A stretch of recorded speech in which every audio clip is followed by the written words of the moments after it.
এবার জেরুজালেমে ইসরায়েলের অভ্যন্তরীণ নিরাপত্তা বিষয়ক মন্ত্রণালয়ে ড্রোন হামলা চালানোর দাবি করেছে ইরান।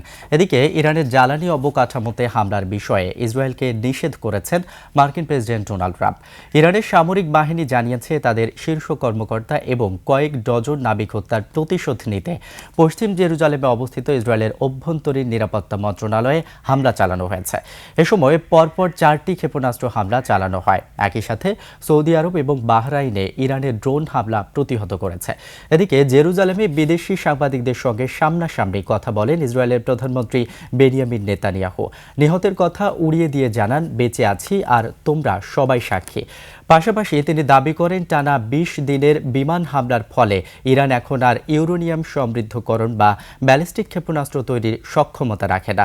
অন্যদিকে ইরানের জ্বালানি অবকাঠামোতে আর হামলা নয় বলে নেতানিয়াহুকে সাফ জানিয়ে দিয়েছেন ট্রাম্প।